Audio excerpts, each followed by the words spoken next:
Hello, Gene Schwimmer here. Welcome to today's vlog.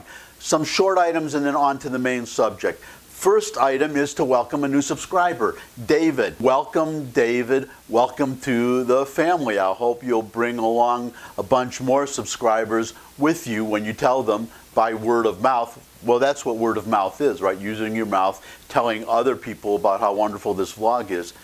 But I also want to read a comment that I got from David at the same time as he subscribed. He's commenting on a vlog I did earlier about, well, congratulations to Britain on Brexit, on becoming an independent country again. So this is what David is commenting on. Let me just read the comment. We are now free and our destiny is in our hands, and I must say it's a beautiful feeling. We know who our friends in the world are. We love Europe, but hate the undemocratic EU. God bless America. God save the Queen. I echo both sentiments. The reason I read David's comment is because I'm wondering, it would seem from the comment, are you English, David? Are you a subject of Her Majesty? Am I reaching across the pond, as the expression goes, and reaching England? I'm really happy to hear that. I'm hoping that the rest of the United Kingdom will take a hint from you and that they will subscribe too. It's interesting because I do read the British press. I do take an interest in what's happening overseas. It's nice that there are Brits who are taking an interest in what's happening over here. And I have some news for you. Well, first I want to mention, since we're talking about Brexit, the father of Brexit, I think that's a fair term, Nigel Farage, is in the United States now, or he will be tomorrow, for President Trump's State of the Union address. If you don't know what that is, let me just briefly explain for you and for all of England. Our Constitution requires the president every year to basically summarize where the country is vis-a-vis various policies, budgets, defense, so on and so forth. In the past, the State of the Union report was submitted in writing until one president, I'll look it up if I get a chance, decided to deliver the State of the Union verbally instead of just submitting a written report to Congress, and that's been the tradition ever since. It's become a vehicle for the president not just to report on the State of the Union, but also to tout his own accomplishments, and I guess you could also say try to sweep his failures under the rug, but also to describe his plans for the future, new policies that he intends to propose, and at the same time build support for those policies from the American people. Nigel Farage will be attending the State of the Union. I suspect that the President of the United States is going to mention Nigel Farage by name, maybe ask him to stand up and personally congratulate all of you on Brexit, on your new independence. So I just wanted to share that with you. And I have more good news, I think, for David if he's British, but whether he is or not, for the British people, should any of them stumble onto my vlog or come to it deliberately as a recommendation from David. Well, let me put up the, before I put up the headline, let me just explain now to the Americans. The Brits have now officially exited the European Union, but there is a 1-year period during which England, now independent, negotiates with the European Union about their future relationship. And if they can't reach an agreement by December 31st, England has just exited without a deal. So right now it's the beginning of the negotiations.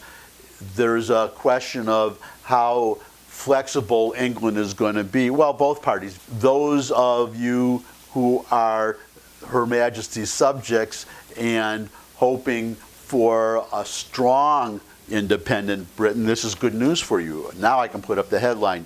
UK hardens rhetoric ahead of trade talks with Brussels. British Prime Minister Boris Johnson is expected to set a hardline tone toward the EU in a speech Monday as the two sides prepare to enter the next phase of trade talks. These are the talks I was just talking about that will last from now until December 31st. Setting out his demands for negotiations in a speech in London, Johnson will say the UK won't accept alignment with EU legislation or accept judicial oversight from the EU's top court, the Times reported Sunday. That would be the London Times. Arguing the EU cannot expect the UK to meet its regulatory standards, Foreign Secretary Dominic Raab said Sunday, quote, "We are not going to be aligning with EU rules. That's not on the table. The legislative alignment, it just ain't happening," unquote. Speaking on the BBC's Andrew Marr show, Raab confirmed the UK is planning to seek a Canada-style tariff-free, quota-based trade agreement with the EU. I would think that if you're a Brexiteer, that is good news. And this brings me to today's subject, which is about Bernie Sanders. They're doing it again. The Democratic Party, the elites of the Democratic Party and a lot of the not-so-elites of the Democratic Party, moderate Democrats, they're trying to steal the nomination from Bernie Sanders. They succeeded in 2016. They're trying to do it again. The only thing that's really surprising to me is how blatant they are about it. One of the ways they're doing it, and this is so obvious, I don't know how they expect to get away with it.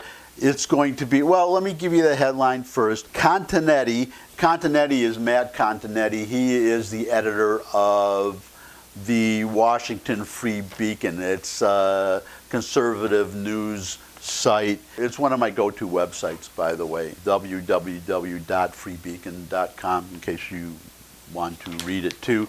Anyways, Continetti, DNC boosting Bloomberg to be backup nominee.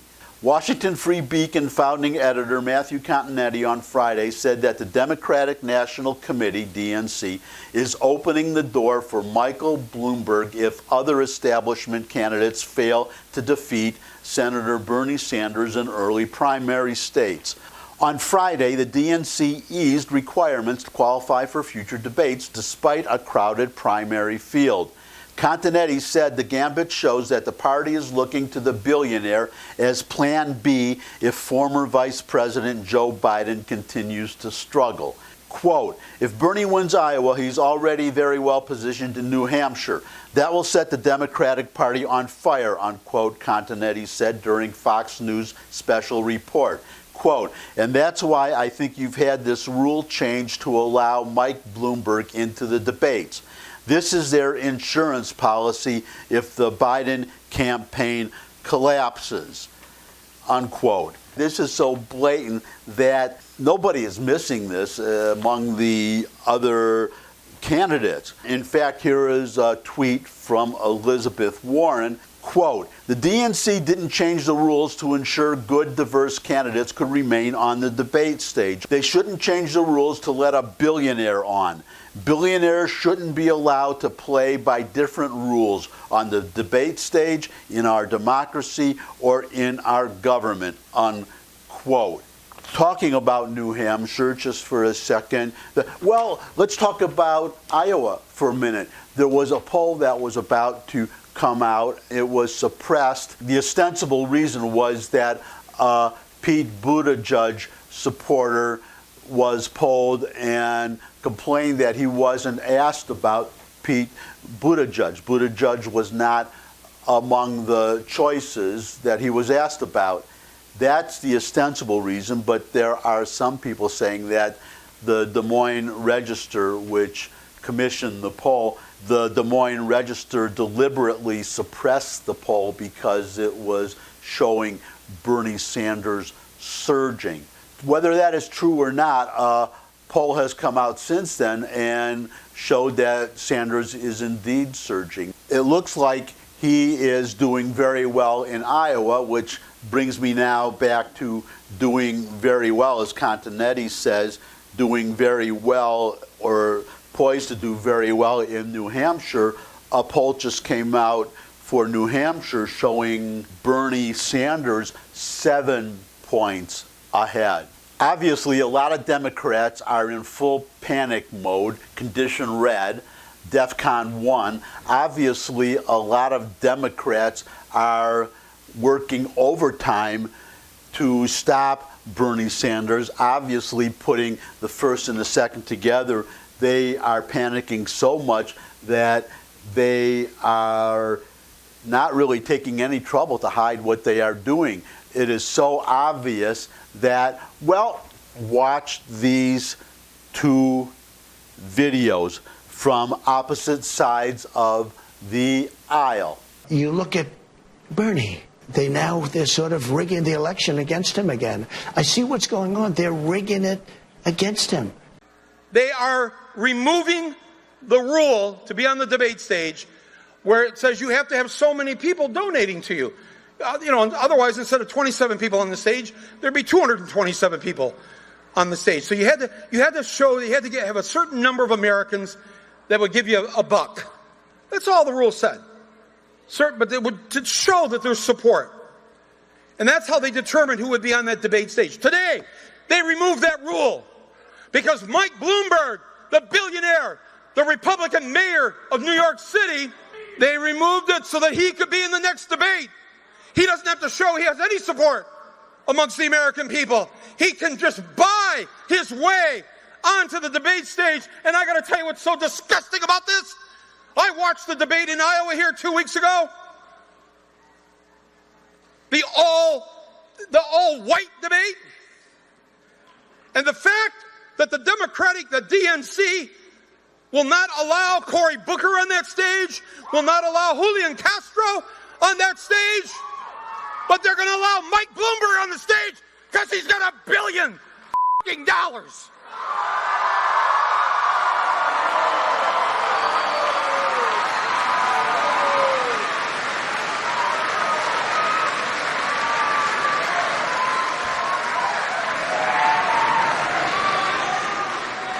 I'm sorry. Those days are over. Those days are over. The days when the Democrats could get away doing what they got away with doing in 2016, those days are over. Oh, really? Well, let's see. Let's see if they're over. I'm surprised that the other candidates, at least Warren and Sanders, didn't announce that they are going to boycott the debate on February 19th, or that they will just walk off the stage if Bloomberg shows up, that they will do something. It'll be interesting to see if they do something. It'll be interesting to say if they do appear on the stage and Bloomberg appears on the stage with them, if they will at least say something, if they will call their party out. How will they treat Bloomberg? It's going to be very interesting to see. I am looking forward to see what happens. And I am also looking forward to getting a thumbs up from all of you if you like this video. You can also share the video with anybody you think would also like the video. Got any questions? You can put them in the comment section below the video, and you can also put comments there. That's why it's called the comment section. It's there for comments. You can suggest future topics. You can also subscribe. I love getting subscribers, so subscribe. And from all over the world, from anywhere. Doesn't have to be just from the United States. And finally, come back and see me again. I look forward to seeing all of you again, and until I do see all of you again, bye.